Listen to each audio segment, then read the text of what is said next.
right, man, before we get into this Black Ops 6, man, congratulations on reeing up, man, getting that contract extension.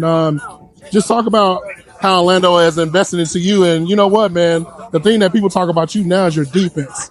I want you to, shadow and talk about how your defense now, you're like a potential perennial all defensive guy in the NBA. Man, I'm forever grateful to the city of Orlando. They've showed me nothing but love, literally, from the day I got drafted.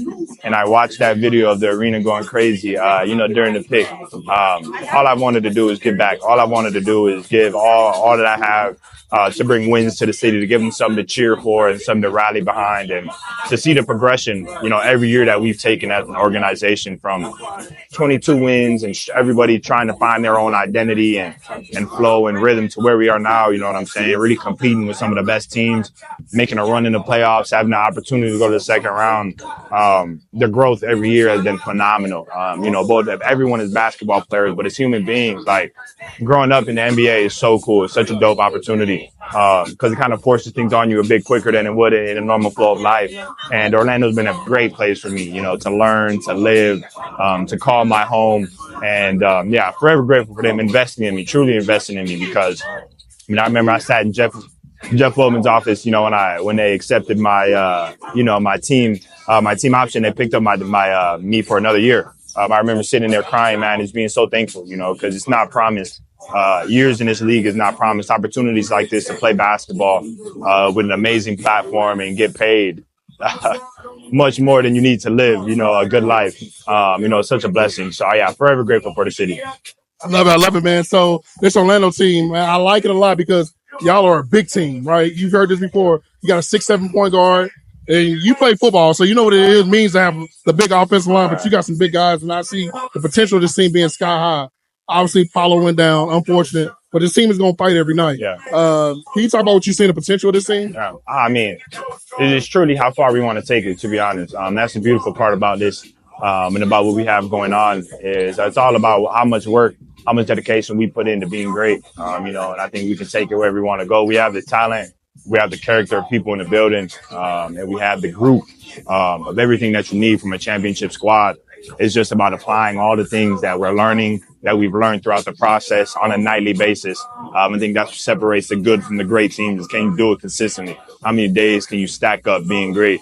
Compared to when you have those off nights, because it's bound to happen. It's the NBA and there's 82 of them.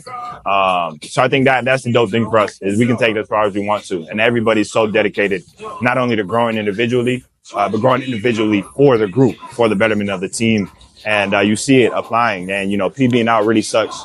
You hate to see one of your brothers have to deal with an injury, especially knowing how excited he was to play this season, how we were just kind of getting things rolling, after a quick training camp and some new faces in the mix of a rotation.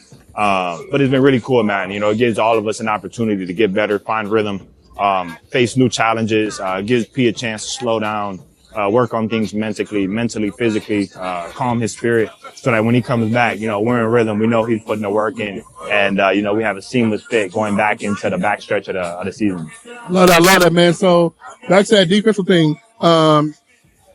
Tonight is a unique night because you're facing two guards, right, that are so dynamic, and Luka and Kyrie, right? But you being a defensive guy, it's just, how do you even plan for that? Because there's not enough film in the world to really understand how great those guys are. But that's like in this league every night you're facing a dog. All right, that's the dope part about the league is you get to play great players all the time. So if you're a competitor there, you want to be nowhere else, and I don't want to be anywhere else. It's really cool, man, playing against these guys. These are guys I grew up. I remember watching Kyrie in high school in 2016 finals vividly on my birthday, watching him cook and play basketball, growing up and watching his highlight films, watching Luka's highlight films all the time. These are basketball players I really just love to watch. They're fun to watch play the game of basketball. And so to have the opportunity to come out and defend them, do my best to get stops, alter the game on the defensive end, knowing that they're some of the best, literally some of the best offensive players who have ever touched this game. It's a really dope challenge. I'm really excited. They're great people.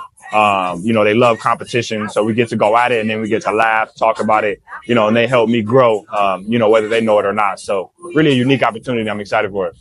Speaking of defense, man, Black Ops 6. Ain't enough defense in the world to see the sweaties there come around the corner on you, right? Man, and so, last time we talked, I think it was Modern Warfare 2 had just dropped, and we were all geeked up for that, right? Now we got Black Ops 6. How you liking it, man? Oh man, it's such a beautiful game. Oh my gosh, I needed a Call of Duty drop so bad. It's really dope, man. Getting a Black Ops game again is so nostalgic in itself. And then just to see everybody on the competitive side and watching them play, watching scrims, just because it's been a bit hard to play. Got a tough schedule, to start the year. We've been on the road a lot. We've had some back-to-backs. So I found some time to get on the sticks. I promise you that. But just getting to watch all the competitive streams and, people playing the eights and the tournaments. The game looks amazing. The flow feels great, while you're in it.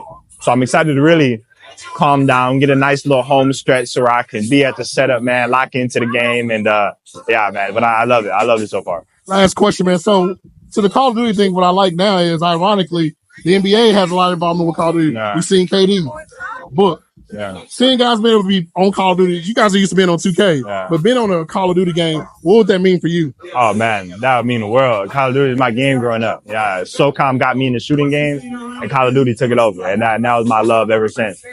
So to be involved in a Call of Duty game, however possible, would be amazing. I get to lock in with the optic guide. I got to be at champs. That was so dope for the first time and experiencing all that. That was a real dream come true. My inner child was screaming that whole weekend. But just continuing to be involved in the game. Getting to talk with pros, in that area, I think is so cool. And, something that I'm definitely looking forward to continue to evolve in. I love it, man. Well, I appreciate the time, man. We're going to be talking again soon. Appreciate you. Thank you, brother.